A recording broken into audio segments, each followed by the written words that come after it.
vi gået i land for inspektionsfartøjet Knud Rasmussen, som vi har sejlet med fra Nuuk og hele vejen herop til Ellerød-systemet. Det her fjordsystem, det er et af de mindst kendte i verden.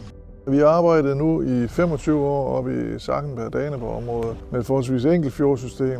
Og vi har været lidt forbeholdne med at gå i gang hernede, fordi det er så stort og så kompliceret, men nu er tiden kommet til det. Der findes ikke ret mange målinger herovre på østkysten, fordi det har været svært, fordi der plejer at være rigtig meget is ude i haven her, så det er svært at komme ind med båd. Og vi har så i årevis arbejdet med små både, hvor man kunne komme ind indenfra og så ud. Men i de senere år, der har det været muligt faktisk at slå den ene rekord efter den anden, hvor man kunne komme op og arbejde og komme længere og længere nordpå.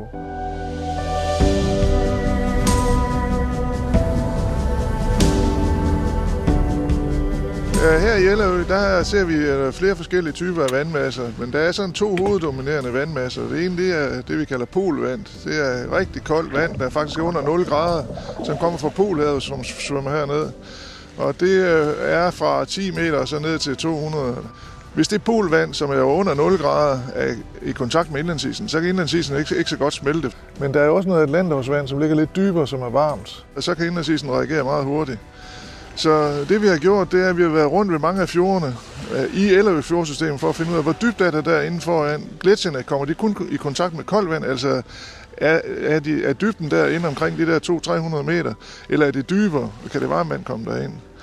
Kampen imellem de 2 vandmasser afgør, hvordan indlandsisen kan smelte, fordi hvis det varme vand kan nå ind til gletsjerne, så smelter de hurtigere.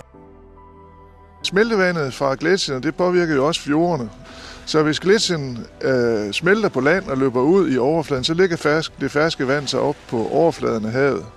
Men hvis gletsjerne ender ud i havet, så kan det der ferskvand, der smeltevandet, det kan komme nedefra og op, og så trækker det i virkeligheden meget mere næringsrigt saltvand op til overfladen. At de steder, hvor der er gletsjer, der er sandsynligvis bedre fødegrundlag for fisk, fugle og havpattedyr. Og så vil man, hvis man har de 2 forskellige smeltesystemer, påvirke ikke kun det lokale område, men også lokalt omkring Grønland, og i virkeligheden også gå ind og spille en rolle for det mere de globale havstrømme.